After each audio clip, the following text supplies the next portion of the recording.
Hello everyone, and welcome, as always, to episode 64 of the What the Sheep podcast, where Alana and myself will be discussing, breaking down, and definitely freaking out over all of the creepy shit that happened in Critical Role Campaign 3, episode 5. But, before we get into all of that juicy creepiness, we gotta start at the very beginning, which started with a very intense conversation. I think, you know, a lot of the doomsayers were expecting maybe like a TPK or something, but it transpired in a way that I thought would have happened. You know, it was just a conversation of, you know, who are you working for? What's your deal? Are you on the up and up? Are you chill? Are we good? Yeah. So yeah, it was wasn't like, too bad. It was sizing each other up a little bit. It just so happened that one of them had slightly more intimidation tactics than the other group. For sure. But yeah, it worked out all right. But it was fine.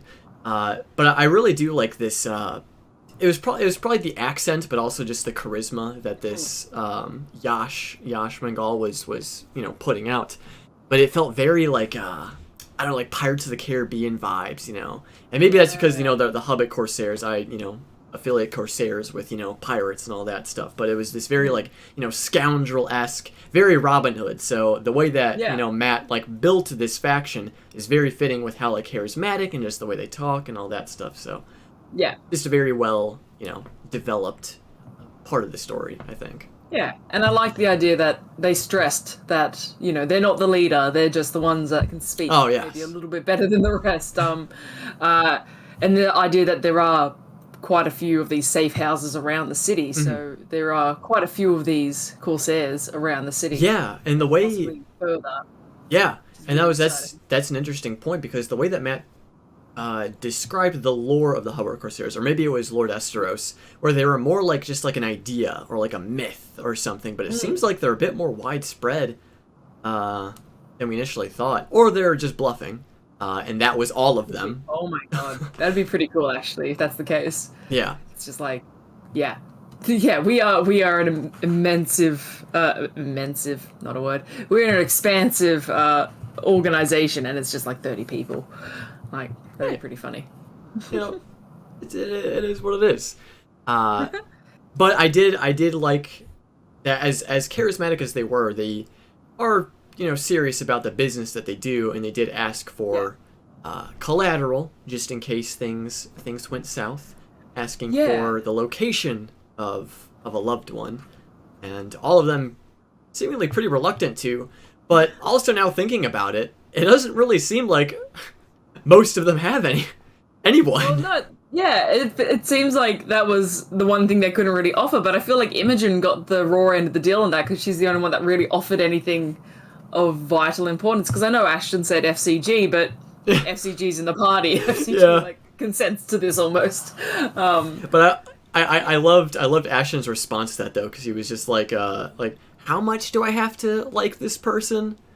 Yeah. He was just like I guess I don't really like many people. FCG.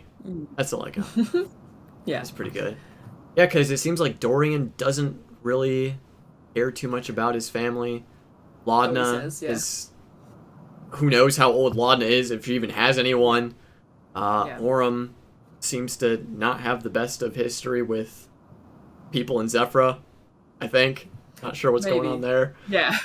It's sus. It's a bit sus. I guess there's Fern, but location Feywild, I guess you would just say. Like, good luck.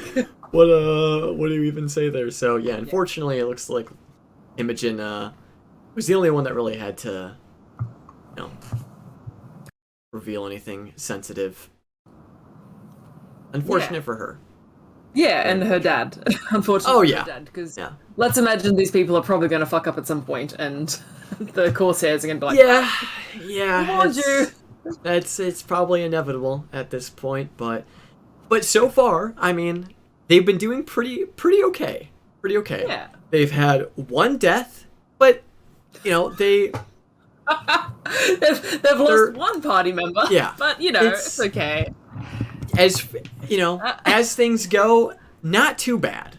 Not too bad. I guess so. I was with this party watching them interact.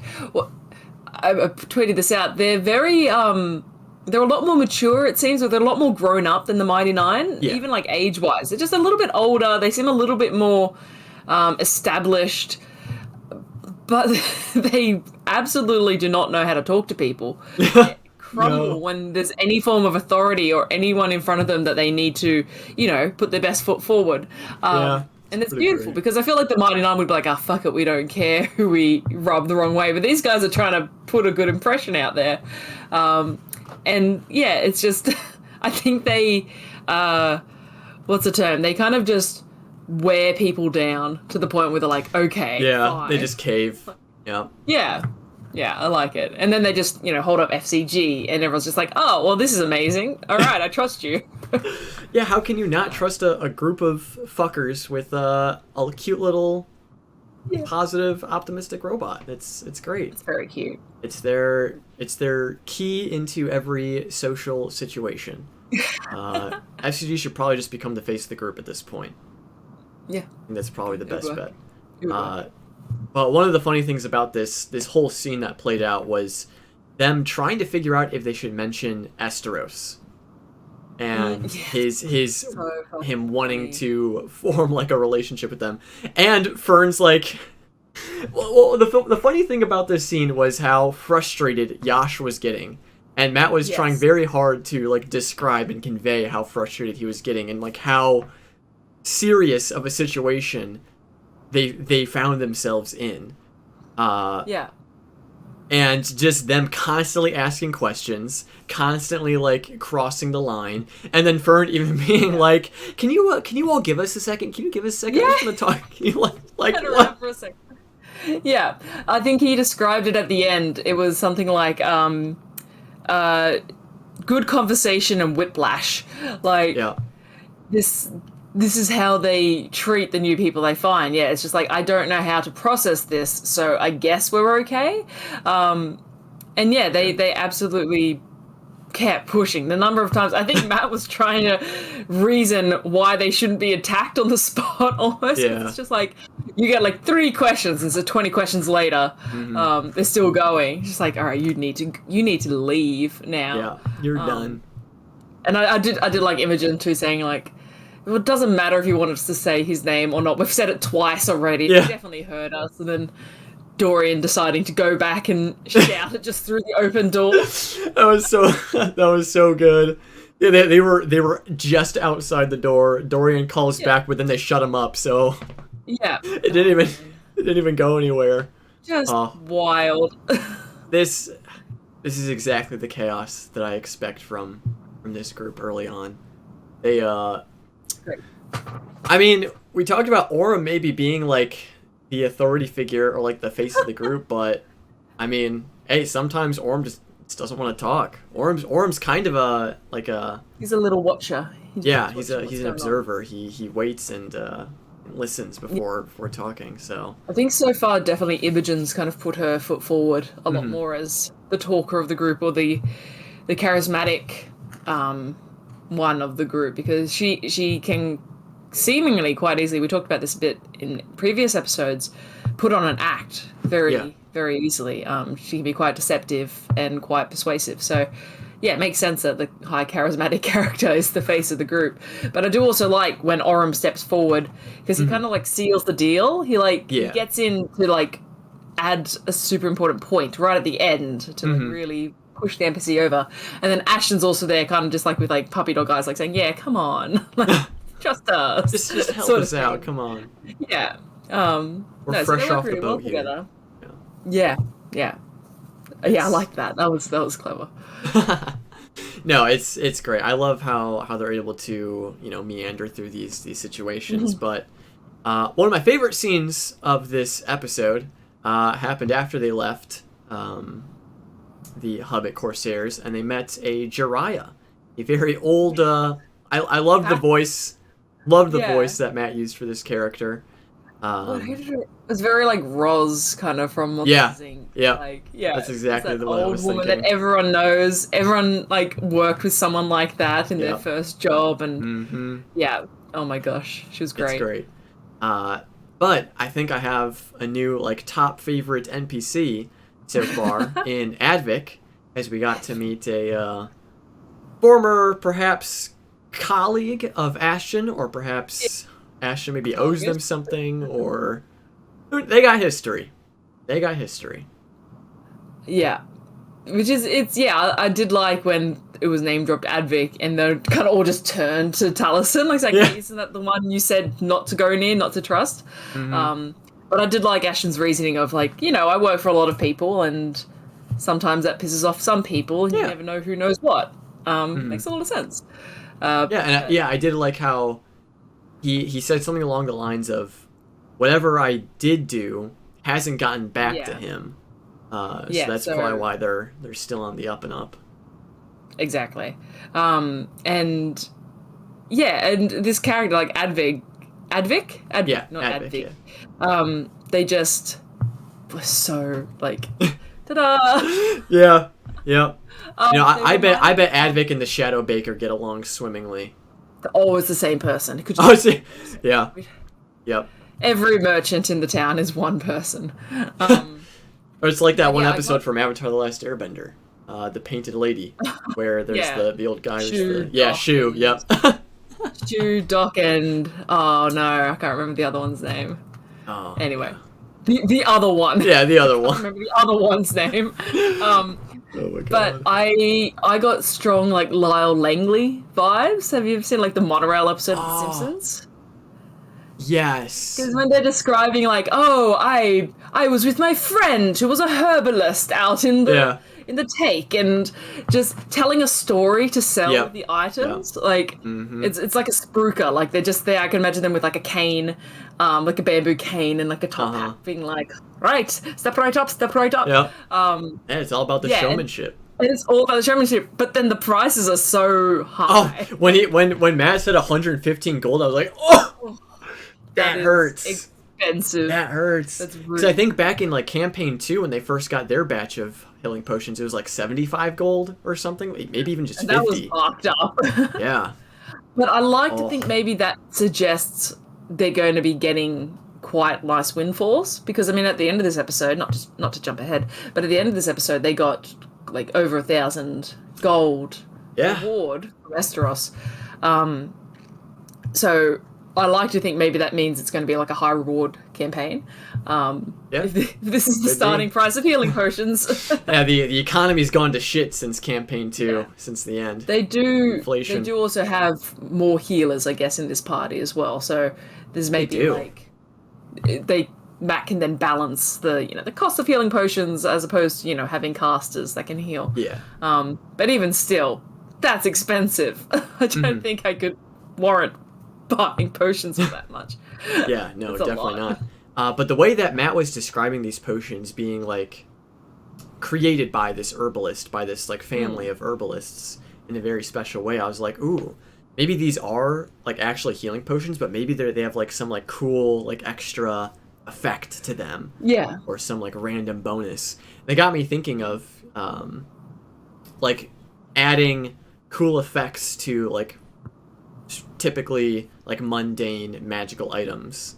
Like, health potions are, a popular buy for D&D campaigns. Like, would have just, putting a little twist on it just to make it more interesting, rather than just, okay, you got, 2d4 plus 2 hit points after drinking this, but, there's this extra effect where, like, either your strength goes up or you're more dexterous or something like that. Just, like, a small little bonus just to make it, a little bit more interesting. Yeah, that's a cool homebrew idea. Extra tinctures. Yeah, extra little fun stuff. But extra little fun stuff. But yeah, and then so they got quite a few of those potions. I think they got like 3. Was it 3 or 4? I think they got 4, because then they also had an extra one that Dorian had. From Session 0. Ooh. But what I thought was funny is how then they actually ended up buying the Sending Stones. Yeah, even though they good. I mean, they could kind of already have some decent, like, telepathic communication, but I mean, hey, Sending Stones are cool. It definitely works for the ones that can't telepathically communicate. Sending Stones are great. They're so much fun, and the fact that the distance is like, I mean, planes. You can do it across planes. Leads to a lot of fun things. Fun shenanigans that can get down. Yeah. Because I remember Liam mentioned how we obviously had the Sending Stone from Campaign 2, but they only had the one. Wasn't it? Yeah. It was revealed in the wrap-up who the owner was of the other one, right? Yeah. I think it was. I think it was... Wasn't it? Because they found it in Lord Sutan. Sutan's house when they broke it. it. And I think it went to the... didn't it? The High Richter? Was it the High Richter? No, didn't it? Someone more... Maybe it did. Sinister. No, didn't it go to, like, Ophelia or Dune or something? Oh, I think you're right. I think you might be right. That sounds... Or if not Ophelia or Dune, that other family. The family, the Jagantoths or something. I just think everything you say is right. Yeah, it was one of those, I think. Oh, that sounds good. Sorry for typing so close to the microphone. I've got to beat chat. Damn it. I already got the Jagantoths. Okay, that's what it was. Oh my god. Yeah, Ionis Jagantoth. Yeah. That would have been which cool. is really cool. That would have been so out of their league. Oh yeah. That early in the campaign. But that's interesting because then we're now talking about campaign 2. We're no longer talking about campaign 3. This is now the campaign 2 podcast. Yep. But like I'm only like realizing this now because then I guess that means like because we know the Jagantoths were closely working with the Iron Shepherds, which means that maybe Sutan was in all of that business too. So it's just just further corruption in the political system of Zadash. Was not a pleasant person. No. Nope. But they were arrested, correct? Yes. Yes. Sutan was arrested. The High Richter died, and then Horus, I think, took his place. I think it was Horus. Or Horus was the brother. No. Ren Sutan was his son. Oh, Horus yes. And Doolin were the ones that took the High Richter's place. Yes, that's what it was. Yeah. Yes. And then to wrap it all up, Ford got the ring that Sutan had ordered in Nicodranus. Oh yeah. Yes. Wonderful. Full circle. Horus is the husband. Okay, yeah. Horus was Doolin's husband. Yeah. Anyways, campaign 3, episode 5. That was years ago. Advic. Yeah, that was a long time ago now at this point. But yes, campaign 3, episode 5. Advic was great. And it's nice that they do have a little bit of extra healing and these sending stones to, use whatever they want with. Yeah. So because it was Oram took it and who took the second one? Ashton. Yeah. Oram and Ashton. Yeah. Gonna be the ones with the walkie-talkies. Amazing. the planar walkie-talkies. It's great. Great. Amazing. But they mostly went to I think they were originally going to go see the Trove of Marwa or something, whatever, because they were some other potion seller. That threw me off too, because I kept hearing it as it was the goblin from Asarius, I think it was. Not Asarius, it might have been Roshana. But there was the goblin at the Overcrow Apothecary. Oh, Morrow, I think. Morrow, yeah. I kept thinking that every time they said Mara, or what, I can't even say that. Oh, yeah. But I misheard it, and then I was like, oh, what? I was expecting it to be a goblin. I was really excited. Didn't make any sense for that to be the case. But, in my head, I was like, that would be kind of cool.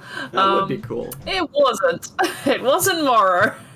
Oh, well. Maybe next time. Oh, well, actually, we don't know because they've not gone there yet. They've not seen Marwa. Yeah, we don't know. They've not been there. So maybe they are. Maybe they're a goblin. Maybe they are. Yeah. I guess we'll just have to wait. But with the meeting that they had with the Hubbard Corsairs, they were able to uncover where Duggar lives, and so our band of misfits decided to go on a little journey over to Duggar's house, where I don't want to talk about Duggar's house. Yeah. It was awful. It was awful. It was disgusting. It was creepy. It was just it was a mess. That whole house just needs to get nuked and the whole house. Yeah, the whole house just needs to be surgically removed from the spire and just fucking shipped off on a skyship. That's what needs to happen. But I like how it took them so long. Like, I just imagine them standing literally right in front of the house as they're planning. Like, should we, like, go in? Should we knock? And they're, like, literally, like, 5 feet away from the door. Should we come back later? 100%.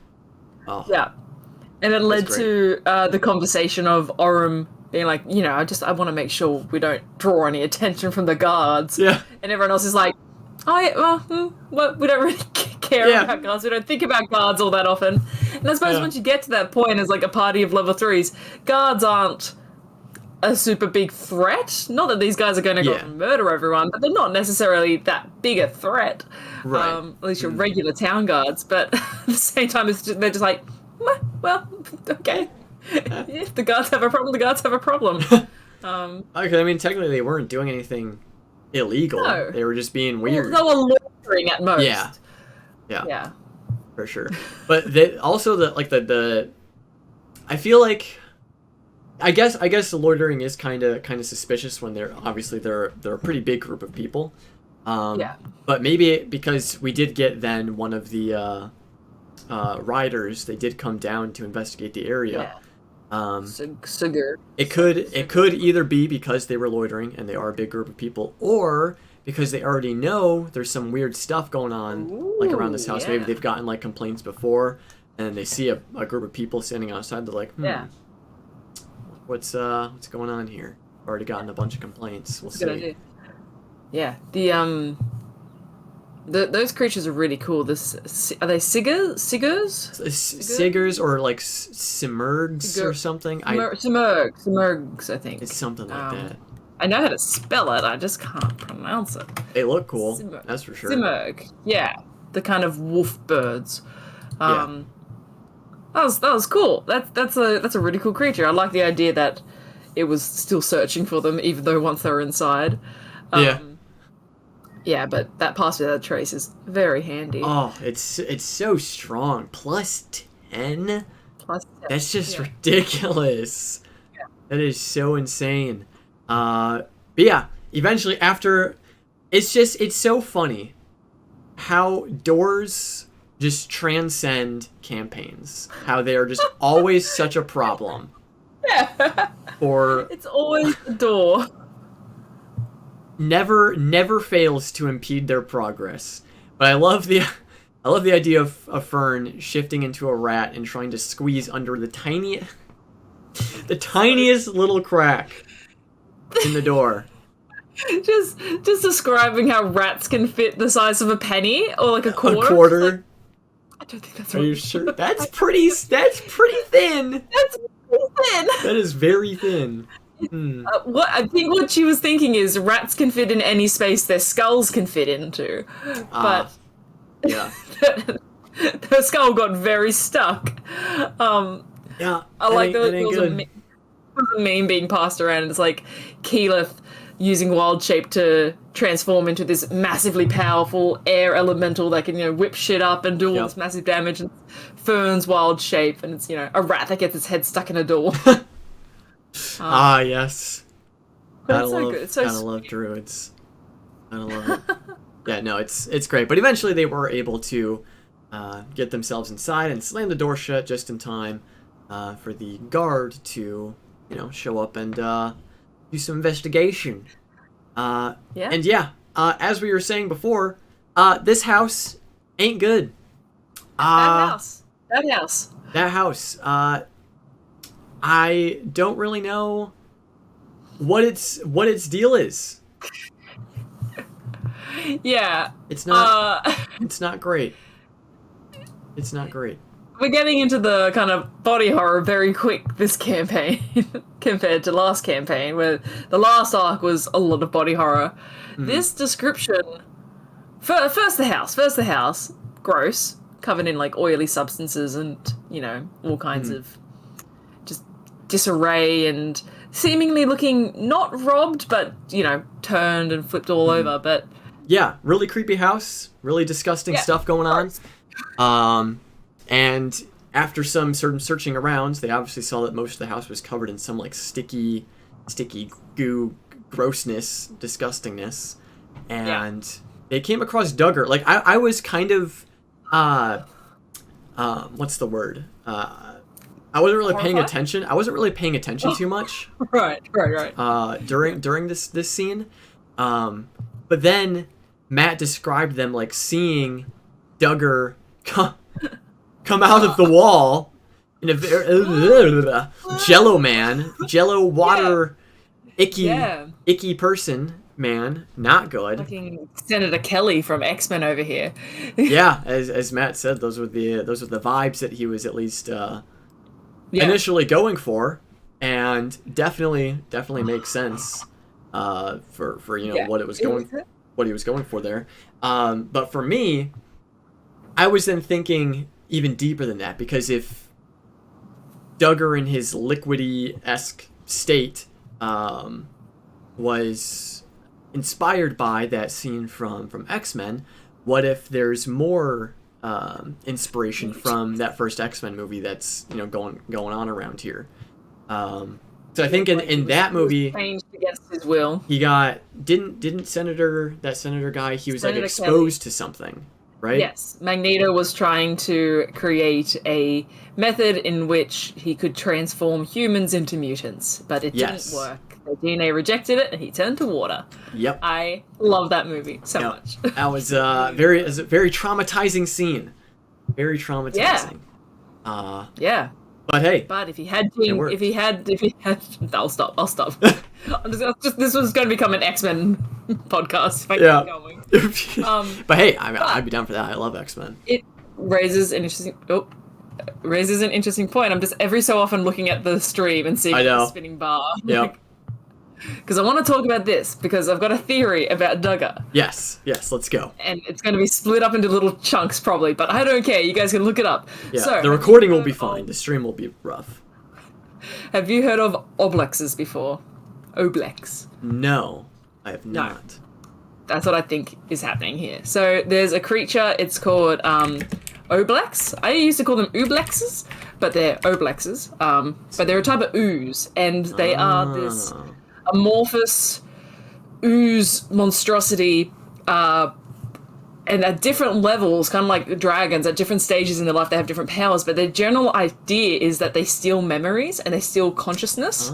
So you can get an elder Oblex that is able to absorb people, kind of like a gelatinous cube, absorb people, but then it can then create simulacrums and clones, not clones, but like copies of creatures. Yeah. It's so on brand for what this is. So there are some things that aren't quite the same. Like generally when they create simulacrums, they can't take damage, or they're a little bit different. They're not like a regular kind of creature. So I'm thinking this is some kind of homebrewed Oblex creature, which I'm hoping they're not then going to be like, hey, we took care of Duggar, let's move on, because if that was a simulacrum, the creature is still out there. It's still in the Underdark somewhere. It's still taking the shade creepers and converting them and taking them and making these other little spawns. Yeah. I'm very into that. And then, Philly's saying maybe a brimstone mutation type deal. Yeah. It also means that Duggar's dead. Oh, if that's the case. But it also means that Duggar is not dead, because this thing can just reproduce this creature. And a very fucked up comment I saw on Reddit was that, what if aspects of Bertrand's memory were absorbed by the Oblex that we didn't see off screen, and we see a mutated copy of Bertrand at some point if they do manage to go into this fire. Shout out to the user on Reddit that came up with that theory, because it was really good, and I'm pretty bad at crediting people, but it's on Reddit. Just go to Reddit. Really cool theory. But that's cool. These are really cool creatures. And there's a god version of one of them.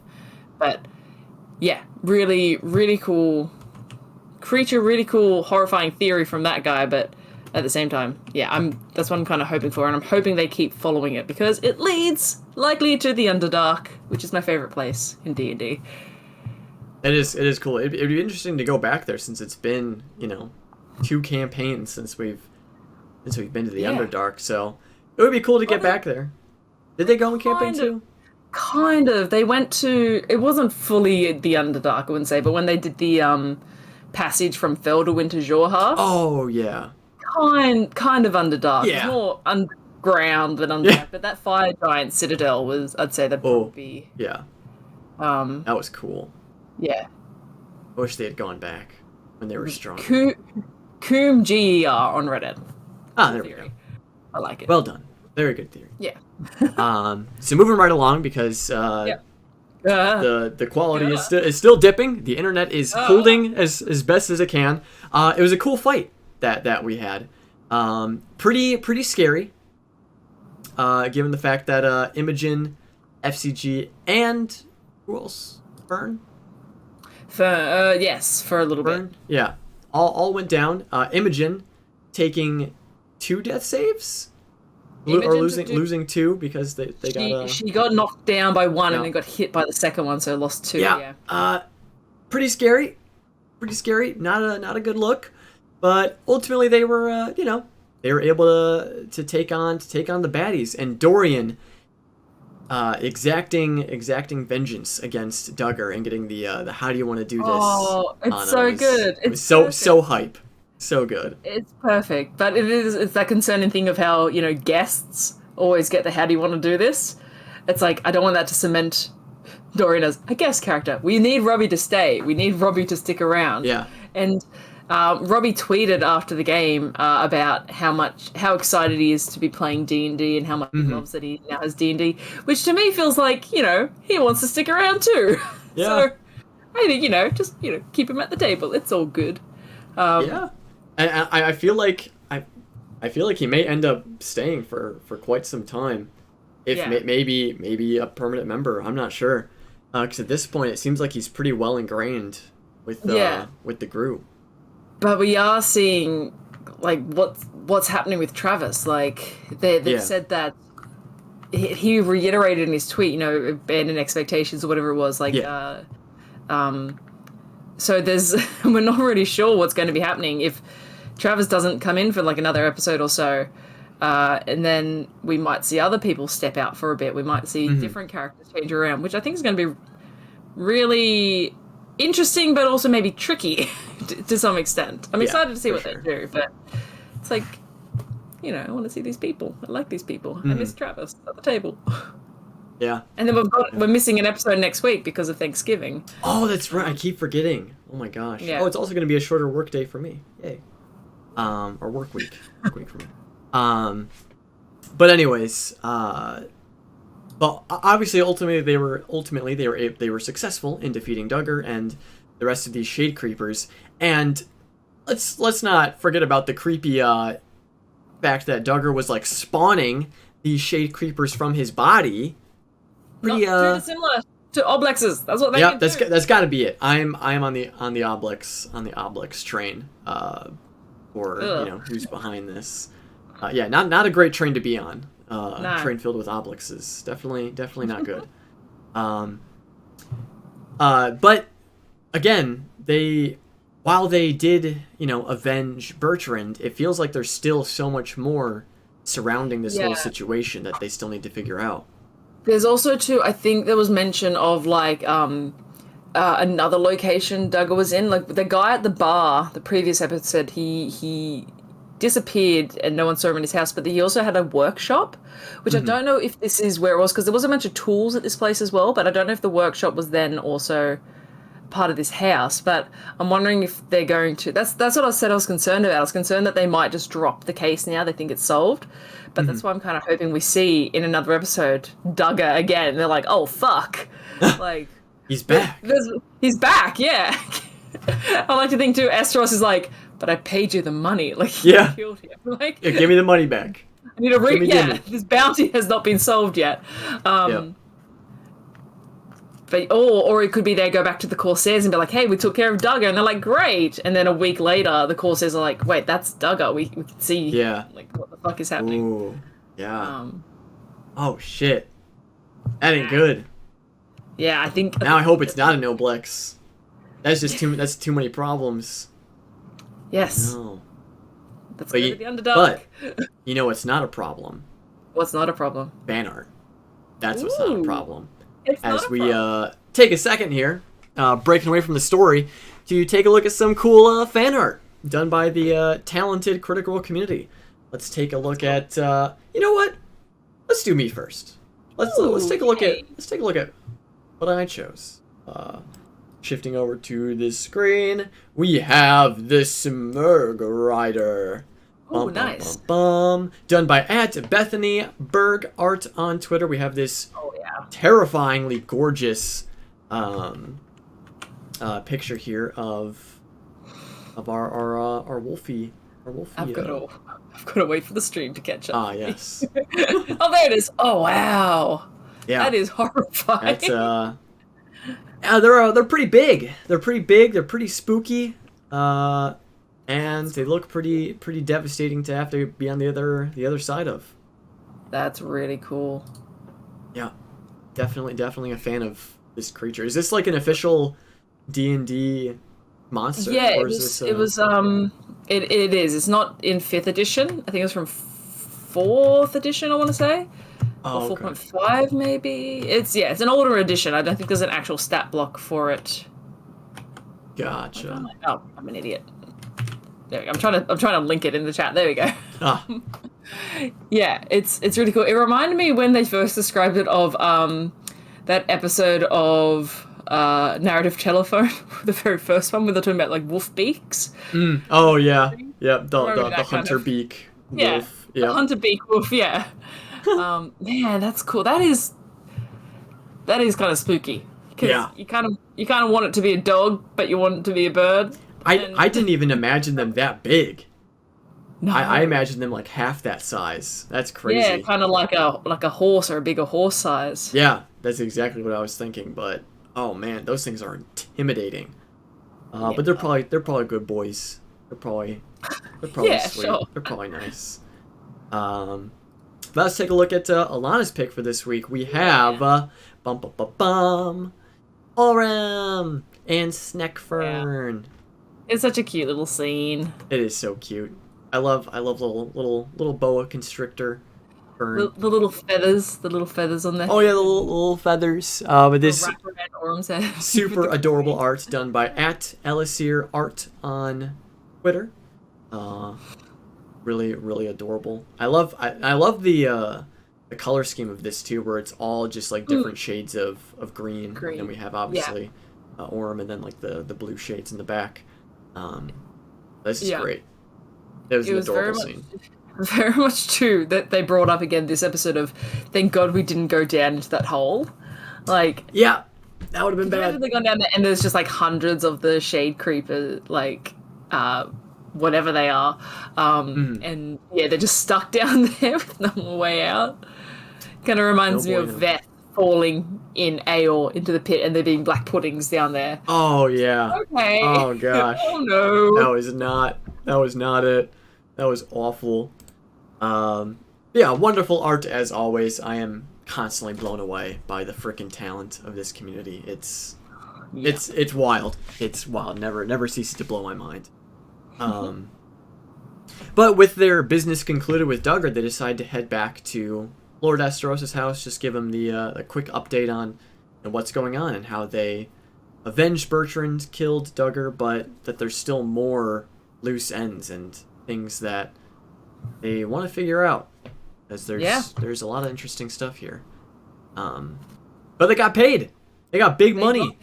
They got paid. They also a lot. They also Orem also took the short sword from and the dagger. I think the short sword and the dagger. Yeah, the short sword.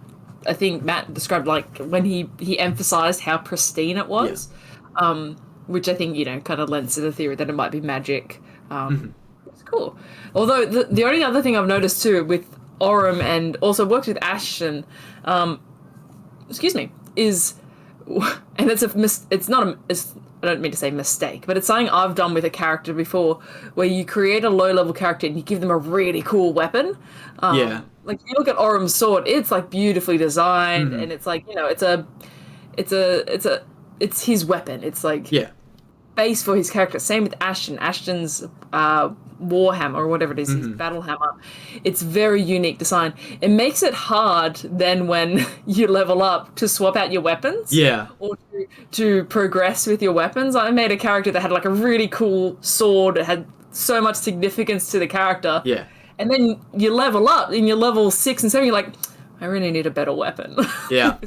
This is essentially like just a regular long sword. No, yeah, I need a better weapon here. It's funny that you say that because in a lot of like RPG games that I play, like Divinity Original Sin and like Baldur's Gate 3 and all that stuff, like your companions that you get, they have like their own like outfits and then they're like their signature weapon and stuff. So it's like very aesthetic for that character and stuff. And a lot of the time in those games, I like never upgrade their gear because then they're like wearing something else that just like looks weird, or like they have a weapon that's not like their original one. So it's just like, it just feels weird. Like, I'd rather you look cool and have your cool weapon than actually, you know, be relevant and serviceable with better gear and stuff. Yeah, 100%. It's just it's just funny. You want it so that you can have the cosmetic override. Yeah. You're like, this is what I want, but this is what I want it to look like, please. Yep, exactly. Yeah. If Ifan doesn't have a wolf shield, I'm not about it. Yeah, that's pretty much what it is. So, but I mean, I would imagine maybe if in Ashton's specific case, if he is wanting to hold on to this weapon, Matt can maybe homebrew it where like as Ashton levels up, like a connection with this weapon is had, and maybe things change about it. And you can add extra magical stuff. That's what my GM did for my character. Gave me a magical whetstone so that the sword could become magical, like in its own way. Oh, that's pretty cool. Or just you know befriend a forge domain cleric, and they will enchant your gear, or an artificer. That's fine. Enchant your shit, kids. Yeah, it's super handy. But going back to the episode a bit, just a little bit, just briefly. This group of people, they've accomplished a lot in only a couple of days. Like they've gone through a lot in only a couple of days. Yeah, they must be so tired. It's that D&D curse. This has been a long day for them. Yeah, like long 2 days at the very least. It's not. Yeah. And because this is the day, like the day before was they broke into the warehouse, they chased down Dennis, they had the fight in the bar, they went to bed, Bertrand died, they got up, they searching for Duggar, went to the Corsairs, fought Duggar, and now it's evening. Yeah. It's been boy. It has been a series of days, and as Estero said, they deserve a night of celebration. But I feel like they're probably just going to sleep, as they should. I wanted Esteros to go out drinking. I know. I was hoping because I like how Sam does that, because he knows it's a game and it's cooperative storytelling and stuff. So there's always that like, maybe I can get this NPC to do something, and maybe Matt will like go with it. Because when FCG was like, you want to join us? You want to come with us? I thought Matt was going to be like, roll a persuasion check. Yeah, 100%. Same. But it also, it also, kind of makes sense that he would want to just stay low key and, stick to his hermit reclusive status, which I totally respect. And I would probably do the same. Yeah, if a bunch of my friends were like, let's go to the bar, let's go, throw a bash, with a bunch of people and stuff. Nah. I'm just gonna just drink it here, like just bake a cake, like. Yeah, you can try my carrot cake again. New recipe. It's so much better. But now like what's next? What's next for this group? Well, they did mention that he was reaching out to Oshard, out to get a conversation between Orym and Oshard, which is exciting. I'm now like more like I don't know where I stand on if I think that's Travis's new character or not. I feel like, because I remember we discussed that maybe that could be Travis's character, but it's so like, it feels very relevant to the NPC. Right. As an NPC, for that to be a player character. Yeah, totally agree. Totally. Or maybe Travis comes back as Undead Bertrand. Who knows? You thought you could get rid of me. No, he's a revenant now. Oof. I'm down for it. It's sad. Yeah, it's fine. It's fine. Yeah. But I'm excited. I don't feel like this arc is particularly over yet. It seems like there's still too much to go on. But oh no, go ahead. Oh no, I was gonna say I agree, because it feels like it didn't feel like they killed Duggar. Like, no, it's an Oblex for sure. Because it's very much they don't know why he's like this. They don't know what happened to him. He was seemingly normal 6 months ago. So I think as a party they're playing it very true to like what people in this world would be like. Of we took care of it. He's gone. He's dead. But I feel like the players would be thinking like, no, there's still more to this. Like, we don't know. We still have so many questions. Right. Whereas the party might be more like, all right, what can we do next?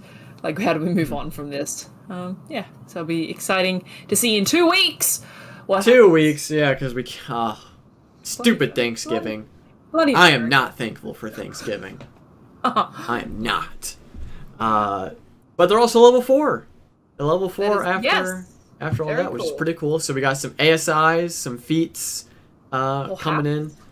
So new spells. Yeah, they're 3rd level spells, I think. No.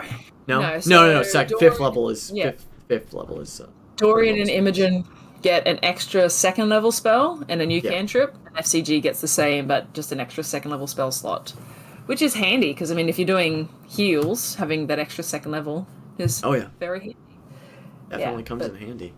I think everyone else just gets ASI or feed, except for Lordna, because she took one in Sorcerer, which I didn't realize. I thought she was taking more in Warlock, but I guess now because we don't know enough about her character yet to know if she started Warlock and went Sorcerer, because I assumed she was Sorcerer, went Warlock. Yeah. But starting Warlock going Sorcerer is exciting, if that's a concept. That is the case. Words. So I'm excited to see, as always, more about Lorna and her backstory and what the hell's going on with her. Of course. Yeah. But Ashton's looking pretty beefy with like 50-something hit points already at level 4. 58 or something? That's ridiculous. I wonder if they're gonna take the tough feat just to well, no. Molly took even tough more. And that didn't last very long. No. No, it didn't.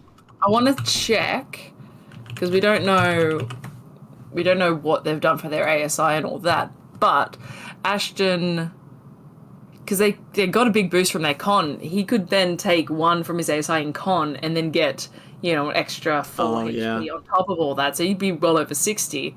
Oh, if you did that. My gosh. Yeah, it's that is too much. Take tough or take something that gives a con bonus because he only needs 1 to con.